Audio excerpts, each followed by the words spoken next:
मस्तच बसला आणि त्याचा फोन तो त्याच्या मामाकडे राहायला आला होता.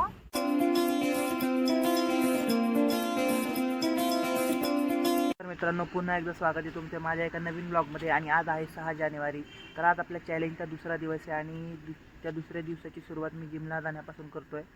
तर मित्रांनो, मी आता वर्कआउटसाठी रेडी झालो आहे ना, तर मी वर्कआउट करणार आहे. तर चला बघू आजचा दिवस आपला कसा जातो. आता वाजले 11:15 आणि आम्ही निघालो कॉलेजला. तर गणेशने आत्ताच मला घ्यायला आलता गणेश. तर कात्रज पास करून आणि आता डिमार्टच्या पुढं आलो आहे. तर आता 11:15 वाजले तर आमचं लेक्चर आहे 11 वाजता. तर आता आम्हाला 15 मिनिटात कॉलेजला पोहोचायचं आहे. आणि आता इथं पुढं गणेशला गाडीचं पेट्रोल पण टाकायचं. बघू आपला गणेश गाडी किती पेट्रोल टाकतो. गणेश किती पेट्रोल टाकतोय गाडी? 50 रुपये टाकणार होतो. हां, 110 पण टाकणार आहे गणेश. आता गणेशचं काय विषय, गणेश कधीच 50 वर पेट्रोल टाकत नाही. तर आज तो पहिल्यांदा 10 रुपये करतोय. बघू आपण कसा होतोय ब्लॉग. बघा आमचं पेट्रोल तुम्हाला गेलं तुम्हाला तुम्ही सांगतो. ते शिवसृष्टी आपल्या एकदम करायची. ती श्री शिवसृष्टी बघा, शिवसृष्टी. ती शिवसृष्टी काय रे गणेश? शिवाजी महाराजांचं आहे विशेष. तुम्ही आम्हाला कमेंटमध्ये सांगा, आम्ही ह्या शिवसृष्टीला व्हिजिट द्यायला जाऊ का?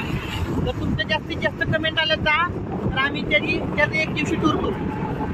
पेट्रोलवर भारत पेट्रोल पंपावरती शक्यतो तर पेट्रोल टाकतो, कारण भारतचं पेट्रोल प्युअर असतं, प्युअर आणि चांगलं ॲव्हरेज देतं गाडीला. गणेश कितीचं पेट्रोल टाकतोय? 105 रुपये. मस्तच. घामगाळून आणलं का? कुठे? आता माझ्याकडे तुम्हाला सांगायला एक किस्सा आहे. तुम्ही लक्ष करू बघाय का. एक दोन वर्षापूर्वी आम्ही जेव्हा फर्स्ट इयरला होतो ना, तेव्हा मी कॉलेजला आलो नव्हतो आणि गणेश आलता. तर इथे बस स्टॉप आहे. तर त्या बस स्टॉपला गणेश बसला आणि त्याचा फोनच कुणीतरी काढून घेतला. आणि आमचा एक मित्र आहे आदित्य, तो तिथे आमच्या कॉलेजच्या बस स्टॉपशी थांबलेला. तो गणेशची वाट बघत होता. गणेश म्हणलं थांब 10 मिनिटं मी आलो. तर तो शेवटी वैतागून कॉलेजला गेला, पण गणेश काही गेलाच नाही. मग गणेश तुम्ही गेल्यानंतर काय केलं? पोलिसला हरवला तर काय नाही, त्याला म्हटलं फोन. तो म्हणला मला डाऊट आला नाही. मग तुला फोन चोरीला गेला तर तुला काय वाईट बीट वाटलं का नाही? पण मी एक सांगतो, मी जर ह्याच्यासोबत असतो ना, ह्याचा फोन गेला ना. आणि आमचा अजून एक मित्र आहे सुमित काय, तो पण असाच, त्याचा पण असाच 2 वर्षापूर्वी फोन गेला. पहिला त्याचा गेला, मग गणेशचा गेला. दोघांचे फोन गेले. आणि दोघांचे पण फोन जाताना एकच गोष्ट कॉमन होती की मी दोघांसोबत पण नव्हतो, म्हणून दोघांचे फोन गेले. सुमित आमच्याबरोबर कधी नसायचा, कधी तर असायचा, तो विषय वेगळा. तो त्याच्या मामाकडे राहायला आला होता. पण त्यांनी नंतर मग त्याला कॉलेज जरा ओव्हरलोड झालं, तर मग त्यांनी कॉलेज चेंज केलं. तर तो सुद्धा आता ह्या महिन्यात लातूरवरनं परत पुण्याला येतोय. तो आल्यानंतर सुद्धा आपण त्याला विचारू तुझा फोन कसा चोरीला गेला. पिझ्झा आलेला आहे आणि पिझ्झाची चव सांगतो शिक. त्यासाठी आम्ही इथे येतो. असे आमचे हिडन स्पॉट आहेत, त्याच ठिकाणी आम्ही येऊन त्याच गोष्टी करतो. 1 नंबर पिझ्झा आहे इथं. तर आम्ही आता पिझ्झा आणि सँडविच मागवलं आहे. सगळ्यात पहिला पिझ्झा आला आहे. पिझ्झा खाणार आहे आणि मग सँडविच खाणार आहे.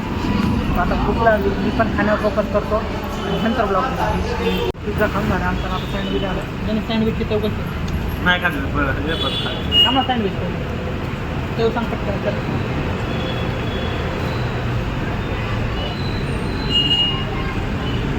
कसं आहे सँडविच? नंबर 1. आता आम्ही सँडविचवर फोकस करतो.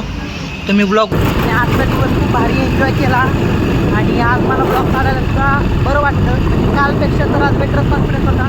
तर तुम्ही आपल्या ब्लॉगला भरभरून प्रेम द्या.